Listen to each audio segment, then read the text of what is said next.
Alright, part 2 to California. She said in her comments describing the video, Mendham didn't address syllogism. Well, I'll get to that. And then she said, she wants to make things clear, but since grab ass is the game, I don't think I'll be speaking specifically to people anymore. I don't know what that means. Grab ass? I don't know. So even that, just whatever. I don't know. What the fuck? So, whatever. And in 203, you say you can deter. Well, I'd like to know how this is done, if everything is deterministic. Well, it's obvious how it's done. I mean, people deterministically learn throughout their life certain things. They have an experience, a personal experience. Somebody steals their stuff and they learn, hey, thieves suck. They learn what the law is, and that the law says murder is wrong, and then there's an explanation of why, and then they watch trials and watch people be prosecuted for violating the law. And then they go to school and they learn something like civics, and they acquire an understanding of, oh yeah, that's why we have laws against this stuff, and that's why we punish people, is to create deterrence, because that prevents people from doing things that aren't nice. So yes, deterrence doesn't stop functioning because the world is deterministic. It's part of the script we have to read.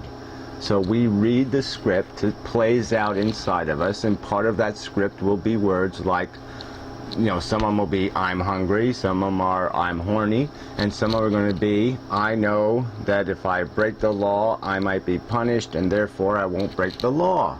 I mean, I won't get into my car when I'm drunk, even though it'd be convenient, because I know there's a law against it. How can we think? How can we have any values on thinking if everything is just meant to be, if everything is just programmed? Meant is the wrong word to use, so if you want to get all specific and play word games, meant, that doesn't mean anything. It wasn't meant to be. It wasn't intended to be. The fact that, we can't stop it from being is a little different than meant. But what does that have to do with it? I mean, we are, like I said, billions of cells. We do a lot of processing information. A computer processes a ton of information. But yes, it's going to come to a conclusion. It will produce results. We produce results.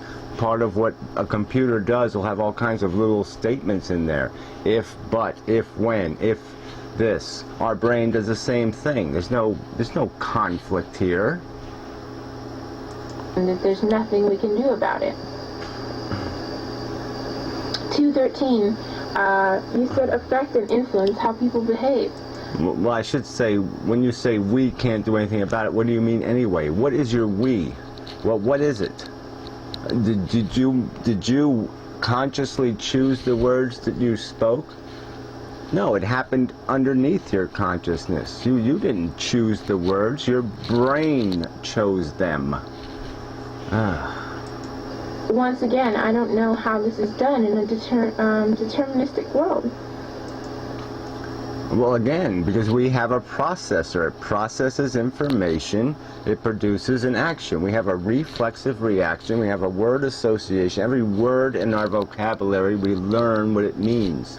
Not only what the dictionary says, but what other people use it in what context. And that becomes our understanding. If I say a word like cat, you have lots of memories of cat or ferret. You'll have memories of ferret. You'll have associations with ferret. You'll have a whole complex arrangement inside your subconscious, connections, memories, and your brain, when that word comes up, will start pushing those associations forward towards your consciousness. And some of them will fly right through it, and you will get a glimmer of what your brain is processing. But it's going to keep processing. The word will go through, a memory will go through, and again it'll come up with another thought and another connection, another way of combining two words like ferret and dog, or ferret and some other association, and you'll see the end result of that feedback loop. But you don't make it happen consciously. It happens subconsciously in your brain. And in 2 minutes and 52 seconds, you said you can judge them. It would also go along with what I previously said. You can't judge anyone if it's not valued for anything, and it's not valued. Again, you say there's no value. I say there is value. So that's the premise. So again, if you're going to argue there's no value in the universe, that suffering doesn't matter, well then fine, we'll just end the conversation, because it's impossible to have one. Unless you want to argue, I can argue why suffering matters. But it's a complex argument. It's one that you have to be very careful about what you say and how you say it. But the evidence is there in our own personal experience and in how nature functions. But regardless, I'm not going to do that in this video. If it's programmed to happen. I mean, you don't feel bad if a lion eats a gazelle, because they don't have any of this, they don't have this conscious moment to step back and evaluate the situation. Huh? I'm sorry. You don't need to step back and evaluate to experience suffering in the first place. In the second place, how we experience it, why we would judge, it depends on what you're saying. Again, you're using the word judgment as if you're just pointlessly persecuting. No, you can judge it and say, man, that's something, we should have put a fence up. We should have stopped that from happening. That's a dumb thing to allow to happen. Dumb. We can call things dumb. We can judge them and say it's dumb. There's nothing wrong with doing that. We don't need to build some bullshit whole philosophy to make simple judgments about whether or not something is sufficiently intelligent to drive on the highway. That's not a complex philosophical discussion required to say, oh, you test people to see if they can drive on the highway before you let them drive on the highway. It's not, that judgment is not complicated. And it's not that I think people are better than animals. I don't value them higher than animals, but I think that we're all equally as valuable. I just value life, and but I don't. So you value a tree as much as you value something that feels, a ferret, or a cat, or a monkey, or a gorilla. A tree and a gorilla, same thing. You know, whatever.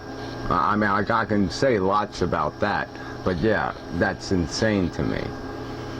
It's functionally insane. It's not a judgment for no reason. What I'm saying is, if you believe a tree and a gorilla have equal value, they have an equal capacity to be harmed, then you are functionally retarded.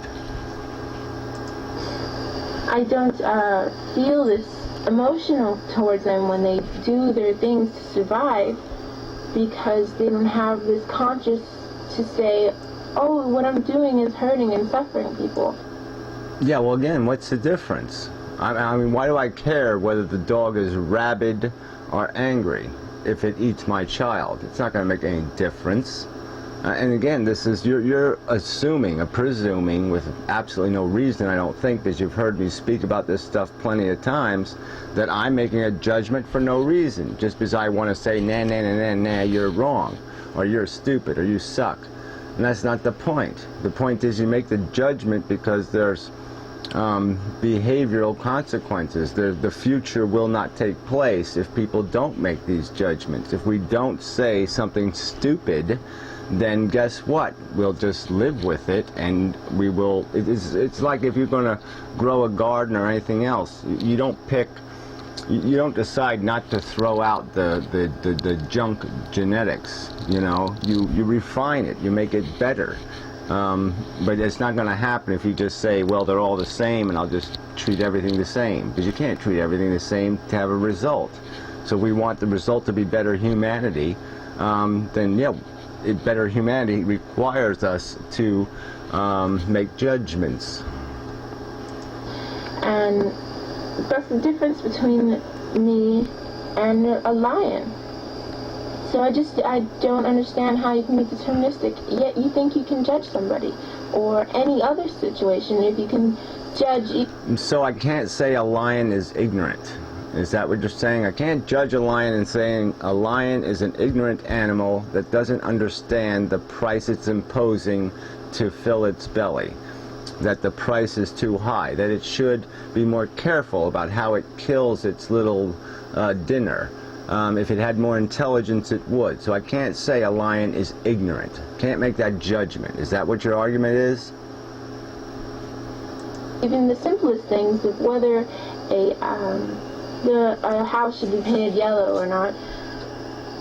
And then, let's see, in 3 minutes and 10 seconds to 3 minutes and 18 seconds, you describe... Alright, I'll hold that one over because I'm out of time again. So, till next video.